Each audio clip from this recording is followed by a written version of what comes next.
Hello, welcome to PowerED, a Chat State podcast. I'm your host, Andy Burns, and I'm thrilled to have you join us on this enlightened journey.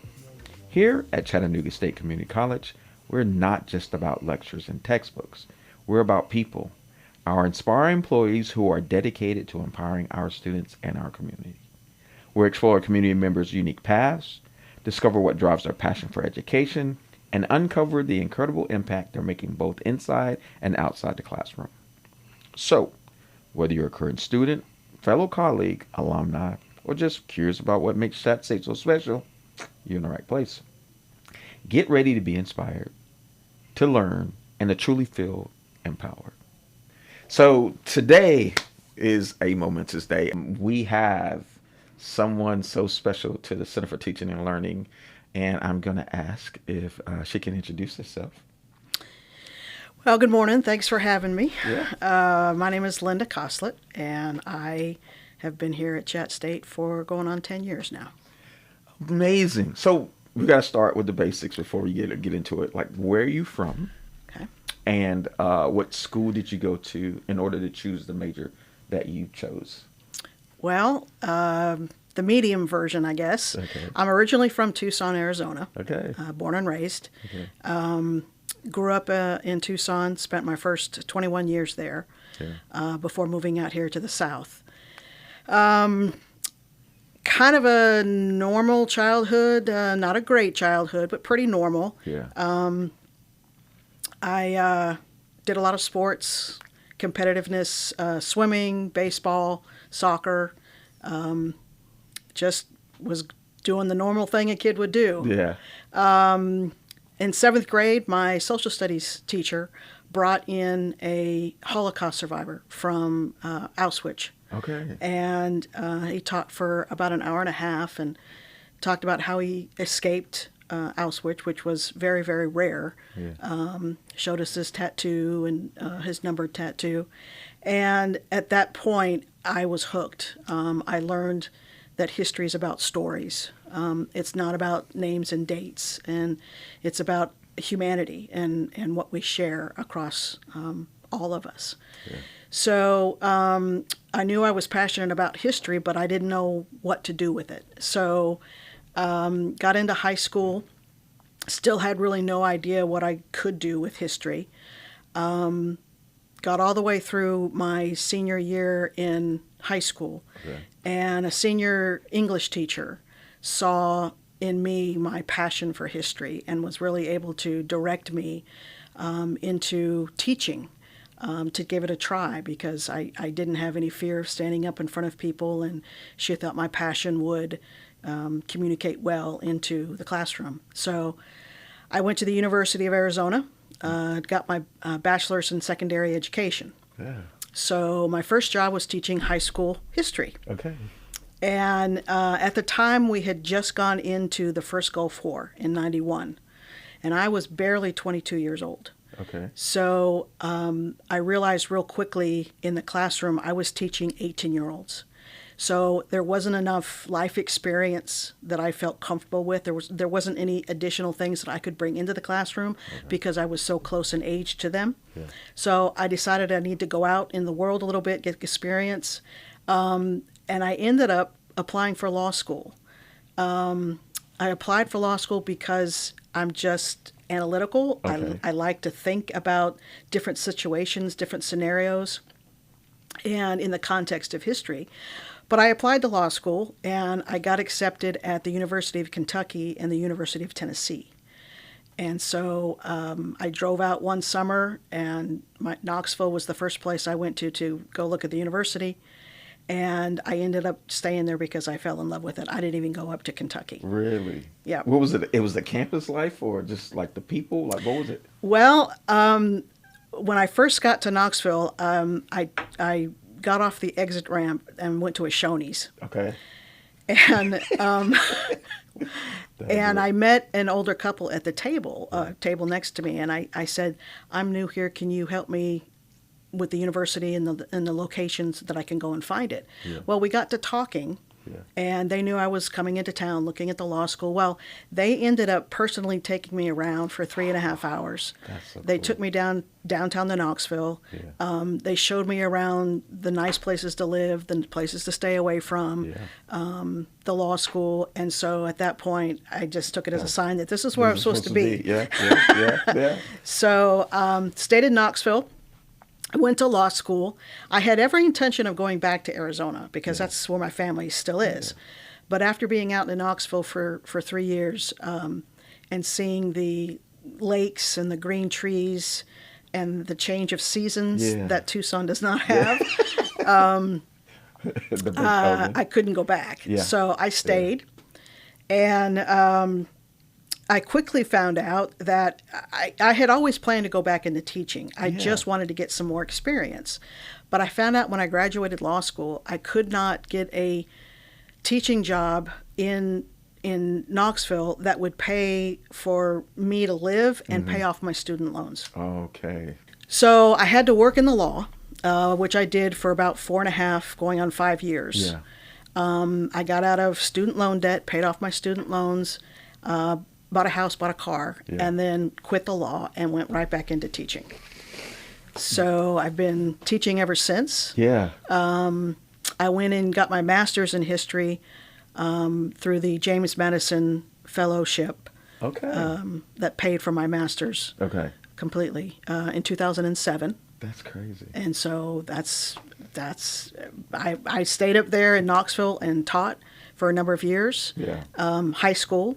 Yeah. I started adjuncting at Pellissippi and at Roane State because I just wanted to see what community college was like. Yeah.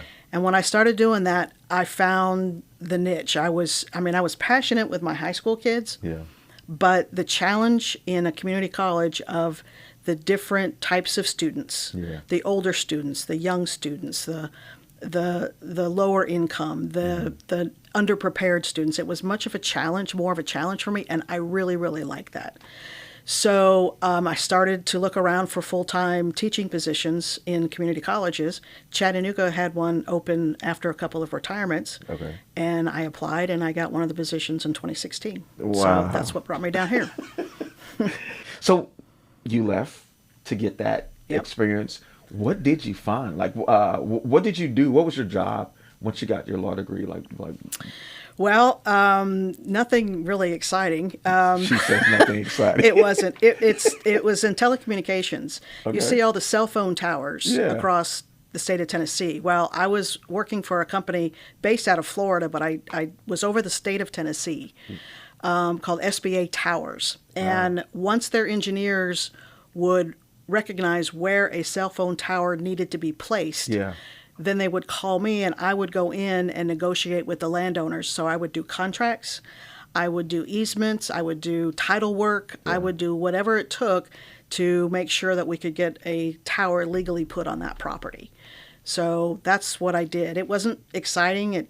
I don't know. It was just, but see, that's the thing. Okay. It wasn't something that I was passionate to get out of bed for. It paid the bills. Okay. But it wasn't something that I was looking forward to getting out of bed. Yeah. And I knew that teaching and history is what did that for me. Yeah. So that's why I wanted to come back into teaching immediately. Yeah. Yeah.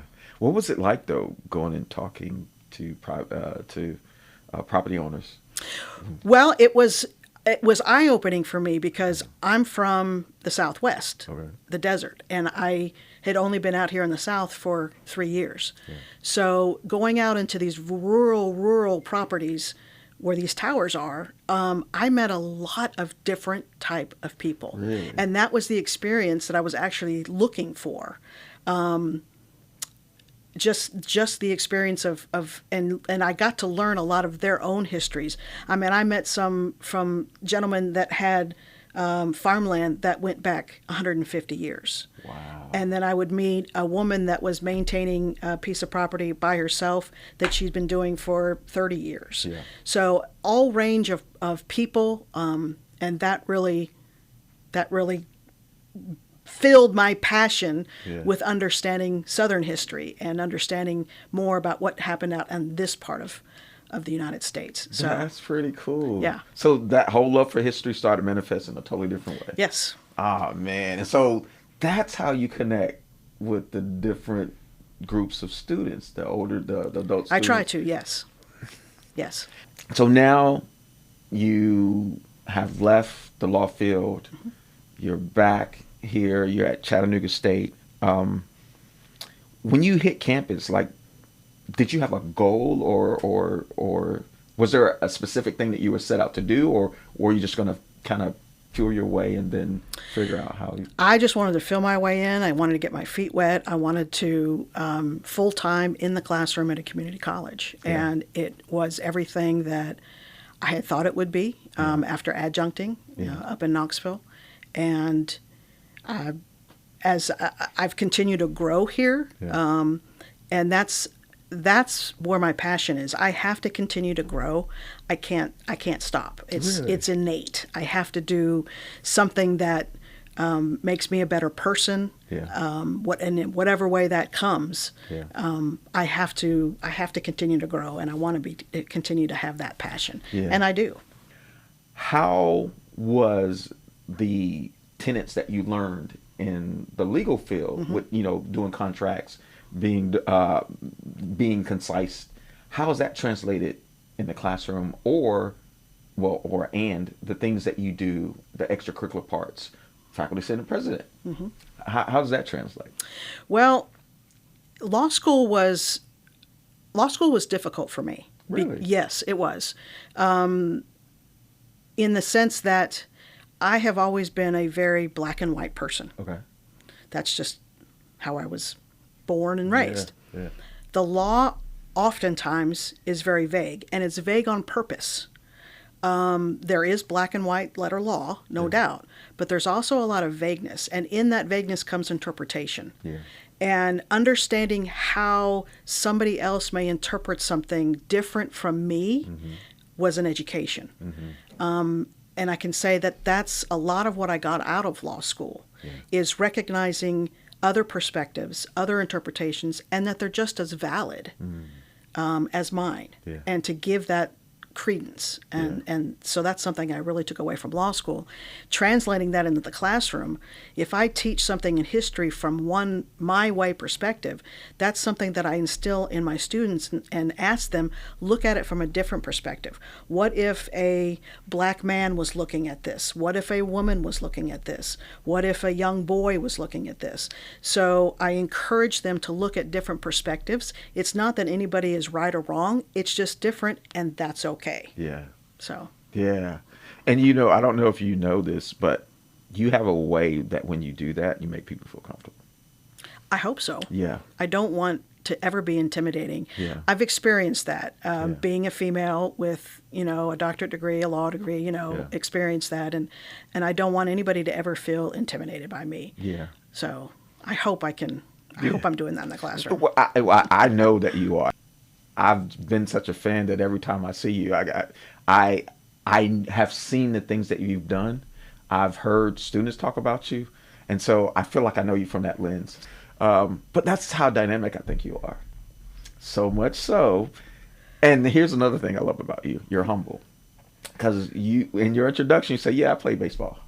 No, you didn't just play baseball. You are a superstar. And you got to tell us how this happened. So just to go ahead and preference everybody that's listening. She is a star. She was on the show called The Baseball Bunch that I remember watching growing up. And the three things that I took from it was also, well, I realize now I'm Rickman colorblind.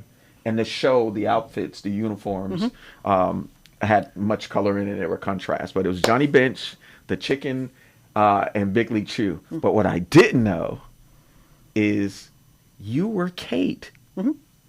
Yes. You got to explain that. Like how did that happen? Well, as I said, I grew up playing baseball. Not softball, but baseball. Mm-hmm. And Major League Baseball Productions had an idea for the show. Yeah. And they came out to Tucson, and they wanted to film in the wintertime. Well, in the Southwest, we don't have winters, so it's great all year round. Yeah. So they happened to go to the park where I played Little League Baseball. and they started opening up auditions for all kinds of kids. And of course, the majority of kids that showed up were acting students. Well, I had no interest in it, but apparently a couple of the production assistants saw a couple of the Little League games, and they saw me playing, and I was the only girl in the league at the time. And so they came to my mom and said, do you think she would want to try out? So I did. Yeah. I went on the audition, and I liked it, and it was okay. So I ended up going through 11 auditions, and I got one of the female parts. There was 2 girls. I got one part. So I beat out over 2,500 other girls simply because I could play baseball, not because I could act, because I could play. Yeah. So, so I was 11 years old. I turned 12 during the filming for the first year. And so I met, Willie Stargell, Bucky Dent, Tug McGraw was my favorite. Greg Nettles, Steve Garvey, Ted Williams. So, yeah, that was a very special time in my life, and I ended up coming back for the final 4 years. So I was on it for the first year, and then I went from a little girl to a woman, and so they still wanted to cast a little girl, so they recast my part, and they hired me back for the following 4 years. So I met everybody that was ever on the show. I have all their autographs. I still have a whole bunch of memorabilia from the show. And so, that's my claim to fame is. Well, and here's for me how it goes full circle. You're in love with history. You're a history buff, but you're making history, right? Like, how was it being around so many influential baseball stars at the time? Yeah. Right? Oh, yeah. And they know you. Like, so the run of the show was how many years? 5. 5 years of going back and forth, beating all these big baseball names, right? Well, but 12 years old, I couldn't appreciate who I was spending my time with at the time. Okay. It was late teens, early 20s when I started to see some of these retire and get into the Hall of Fame. Yeah. Wow. Hey, I spent 3 weeks with him. That's correct. And, he was great. And I go back every occasion and look in my autograph book, and I still can't believe that I have a lot of these autographs, and a lot of these people are in the Hall of Fame. And so I appreciate now more than ever of who I got to spend time with. Yeah. So, but at the time you're so young, it's hard to appreciate what you're doing at that time. But it goes back to the personal thing. Like you had to have that inviting personality to meet and be around all those people. But the other thing we can't speed bump past, you were a phenomenal baseball player. I could hold my own.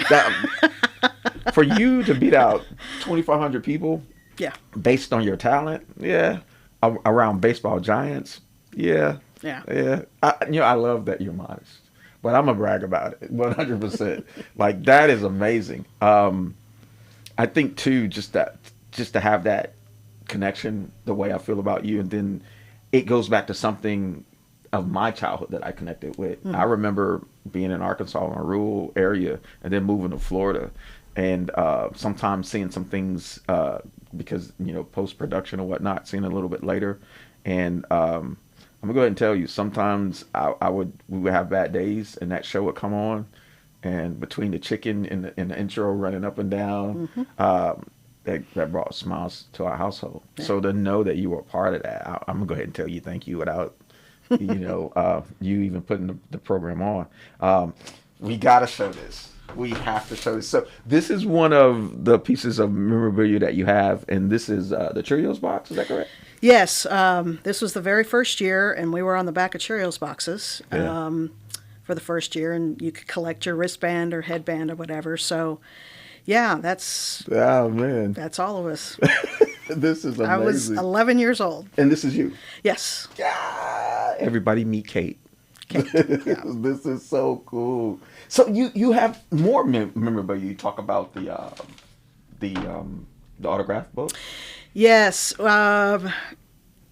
In the mornings, there was a little bit of a chill oftentimes in the mornings, and so I would wear Johnny Bench's team jacket. I would just put it on because it would be sitting there. Yeah. And at the end of filming, he gave me his jacket. He signed the back of it. So I still have his Cincinnati Red team jacket. I have Pete Rose's stirrups from the Philadelphia Phillies when he was with the Phillies. I have Chet Lemon's batting glove. I have one of the catcher mitts from Johnny Bench. So, yeah, I still have quite a bit of memorabilia.